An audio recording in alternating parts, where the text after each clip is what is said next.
ሀብታም መሆን አለበት ያ በቃ ማለት አለበት ማለት እሱ አብሮ ማደግ ምናምን የለም አብሮ ማደግ እኔ ጋር የለም ሀብታም አገባለሁ ብለሽ አታስቢ 5-10 ይልቅስ ቆጥቢ ራስ ጥሮ ግሮ እንዳመጡት ገንዘብ ከሌላ የሚወስዱት ነፃነት የለውም እንዴት ይጠፋሻል ይሄንን መገንዘብ የኔ ኢንድ ጎሌ ሪች መሆንና ጀስት በቃ የምፈልገውን ላይፍ ለራሴ መስጠት ነው እና ቤተክርስቲያን ሄጄ ሰው ማያይ ቦታ ተንከባለልኩ ሰዎች ሊያዩ የማይችሉበት ቦታ በቃ ሄጄ ተንከባለልኩ ሰላም ፋሚሊ እንደናችሁ ሁላችሁም በያላችሁበት ሰላማችሁ ይብዛ ዛሬ በአዳዲስ ቪዲዮዎች ተመልሻለሁ እስኪ ወደ ቀዳሚው የፕራንክ ቪዲዮ ልሰዳችሁ ጽሞሽ ቁርሽፋ ዋ ሰለስተ ጊዜ እኮ ይሄ በቃ ነው ካውዝ ብላል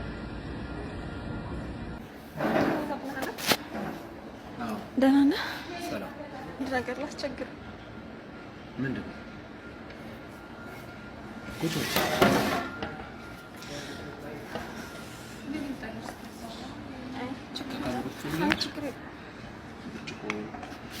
ትንሽ እንዲያናጋሽ ዋጥ ምን ሆነሽ ነው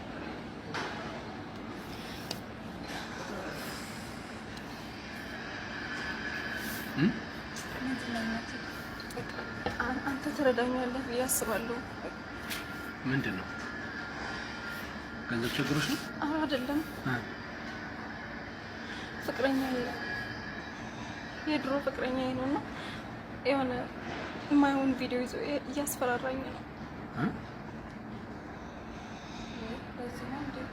የማይሆን ቪዲዮ የራቆት ቪዲዮ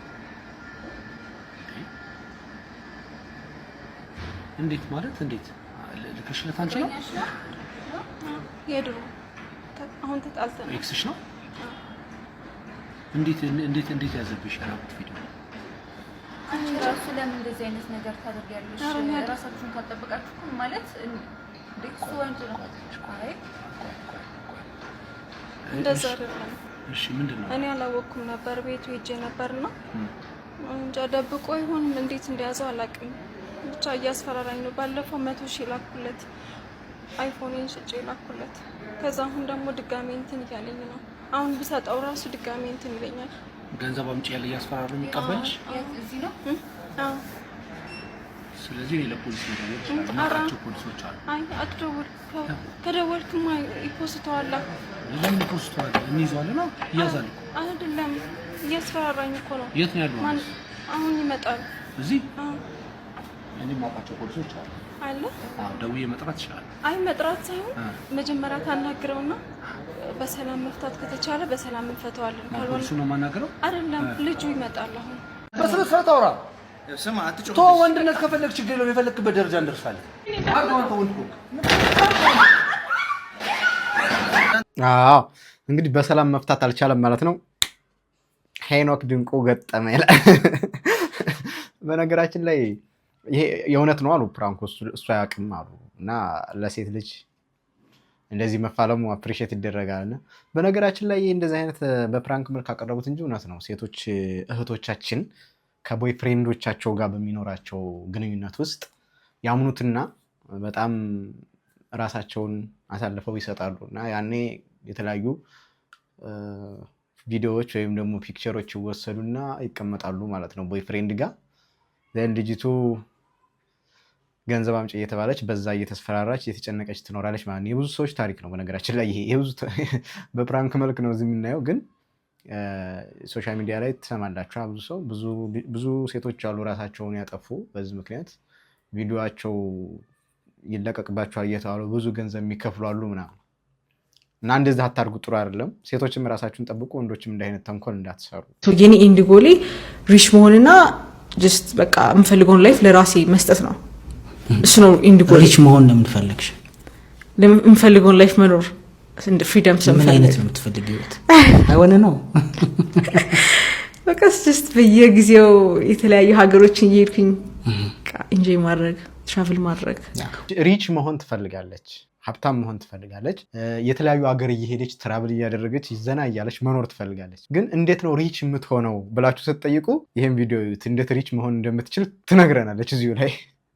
ትንሽ አላ የሆነ ስቴብል የሆነ ወንድ ሲገኝ በቃ ትዳር ቢኖረውም ባይኖረውም ይመረጣል። ይሄ ነገር ምን ያደርጓል? በቃ ቤቱን ባንዴው ዲች አድርጎ ሌላ ሰው ጋር የሚሄድ በጣም ጥቂት በፋይናንስ አሪፍ የሆኑ ወንዶች ብቻ የሚያገኙት እውነት አይደለም ይሄ። በጣም ሴቶች የሚቆጫቸው ብዬ የማስበው ትዳር ውስጥ የተማርኩት ነገር ሴቶች ወንዶች ብሮክ እያሉ ወይ ደግሞ ገንዘብ የሚያስፈልጋቸውን ነገር አቺቭ ሲያደርጉ ትዳር ውስጥ የገቡ ወንዶችን ማግባት በጣም ትልቅዬ ሪስክ።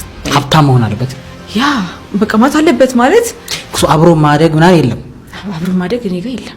ምን አይነት ወንድ ነው የምትፈልገው ኮኪ ማለት ነው ታዲያ? እኔ ግራ የሚገባኝ ሁሉም ወንዶች የሚሉት አንድ አይነት ነገር አለ እንደዚህ አይነት ወንድ ይላሉ፣ ግን የት ነው ያለው? እስቲ ያሳየኝ። የለም እሷ የምትፈልገው ላይፍ ስታይል ላልችለው ይችላል ብሎ እየሸሹስ ቢሆን እነዛ ወንዶች አሁን ያለሽ ነገር ብቻ ፕሮቫይድ የሚያደርግ ከሆነ እሱ ትክክለኛ ወንድ አይደለም ብዬ የማስበው። ለምን ነው? እሺ what do you provide for him? እሺ ኮምፒቲሽን አይደለም ኮምፒቲሽን አይደለም። ለዛ ነው በቃ ይሄ ነው የሚደብረው። እሷ ፕሮቫይድ የምታደርጋለች፣ እሱ ፕሮቫይድ ማድረግ የሚያደርጋል። እግዚአብሔር ራሱ የሰጠው ስራ ነው። እኔ አይደለም የሰጠው። እሺ ለሴት እግዚአብሔር የሰጣት ስራ ምንድን ነው? እሱ እኔ አሁን የማስበው ፍቅር ዴፊኒሽኑ ላንቺ ምንድን ነው? እስኪ እሱ ነው ለፍቅር የሚገባው ብዬ ነው የማስበው። ከብሮክ ወደ ሰክሰስፉል መጥቶ ስርዓት ያለው ሰው አላጋጠመች። ትሩዲ ወንዶች ሁሉም ወንዶች ትክክለኛ የሚፈልጉትን ድሪም ገርላቸው እንዳላገኙ ብሮክ እያሉ ያውቃሉ። ድሪም ገርሉ አለች ውስጡ እሷ ማግኘት የሚችለው ያውቃል ምን የሚካረደ ብቻ እንደሆነ። ኧረ በስመ አብ። በነገራችን ላይ ወንዶች ግን እንዴት ነው የምታስበው? በነገራችን ላይ ይሄ ንግግሯ ራሱ ለእሷ ለወደፊት ሪሌሽንሽፕ አደገኛ እንደሚሆን እንዴት ላሳያችሁ ምስላችሁ። የፈለገችው መፈላሰፍ ትችላለች፣ ግን ሀብታም ካልሆነ አላገባም ማለቷ በራሱ ሀብታም ሆኖ በእሷ ፍቅር ለሚያዘው ሰው ኢፌክት አለው።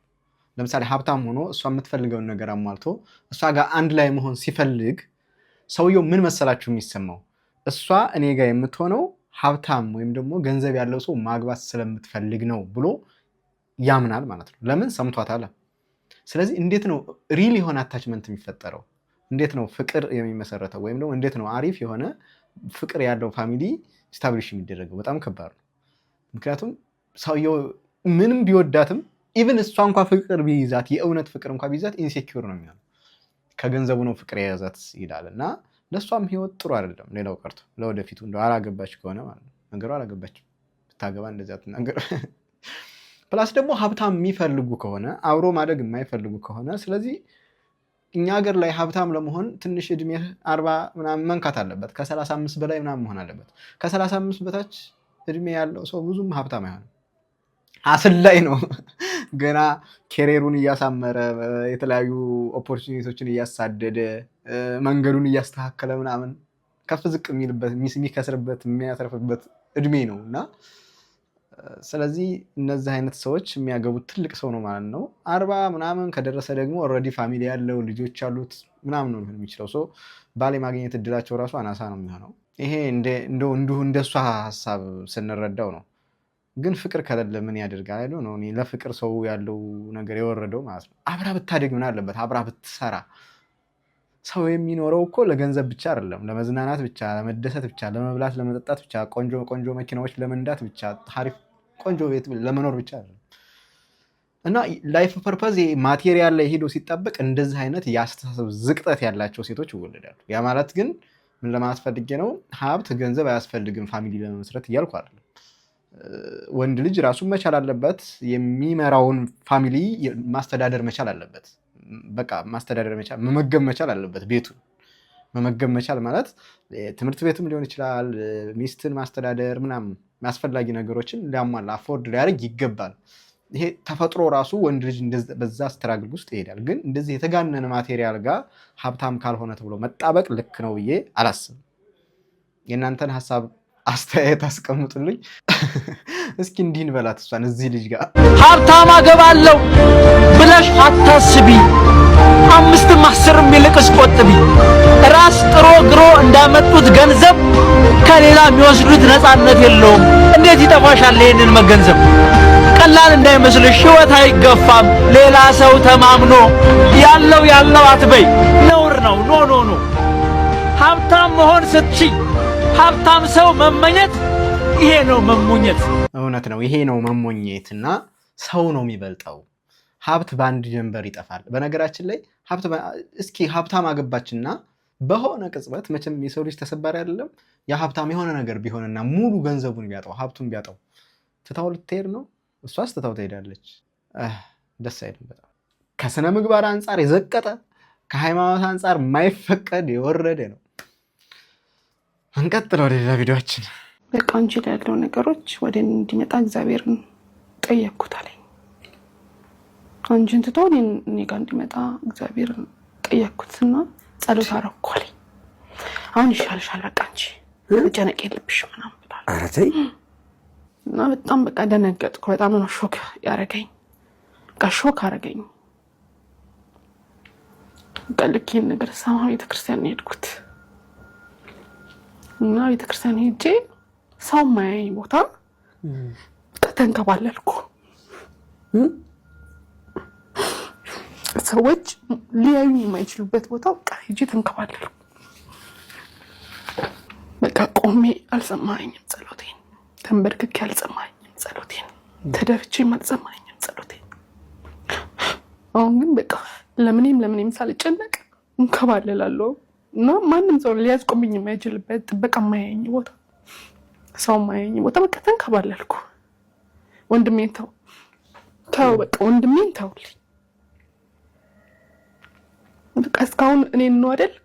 ግን አሁን የወንድሜን ተውልኝ። በቃ ተውልኝ፣ ወንድሜን ተውልኝ። እስካሁኑ ጥያቄን አይደለም፣ በቃ የወንድሜን ግን ተውልኝ። መጨረሻ ወደ እንትን ስመለስ ወደ በጣም ብዙ አልቀሼ ሲደክመኝ ግን አንድ ነገር ላስቸግርህ አልኩት። እየሰማኝ እየመለሰልኝ እንደሆነ ነው የማውቀው። እና በጣም ሲደክመኝ አልቀሼ ሲደክመኝ በቃ አንድ ነገር ላስቸግርህ አልኩት። በቃ እጄን አድንልኝ፣ እጄን አድንልኝ። እጄ እንጀራዬ ነው። እጄ ትኩረት ይስባል። የሌላውን እንትን ግን ያንተን ጊዜ እጠብቃለሁ። ሌላውን ፓርት ያንተን ጊዜ እጠብቃለሁ። ይሄኛውን ግን ፍቃድ ከሆነ አድንልኝ። በአንድ ሳምንት ጊዜ ውስጥ ወንድሜንም ማርልኝ። ይህንን ስማኝ ብዬ በቃ እንትኑን ተደባብሽ ወጣሁ። የተንከባለልኩበትን ማለት ነው። ያው ስገባ አይኔ አብጦ ምናምን ስለነበር እንዳያዩኝ ተኛው። በቃ በዛው በቃ ከማግስቱ ጀምሮ በአንድ ሳምንት ጊዜ ውስጥ ጠፋ እጄ ጠፋ። በቃ ይሄ እስከዚህ ሆኖ ውስጥ እንደዚህ መጥቶ የነበረው በቃ እንትን እያለ ከበራረከ በአንድ ሳምንት ውስጥ ወንድሜን ተው እዛ አራተይ ዩዚኔሪክ ውስጥ ወንድሜ ሙሉ ለሙሉ ሪከቨራረክን በቃ ምንም ባዶ። ወንድምሽ ላይ ወጥቶ የነበሩ ምልክቶች ጠፋ። ባዶ። እግዚአብሔር ይመስገን። በስመ አብ። እሱም ዳነልኝ፣ ጸሎቴን ሰማኝ።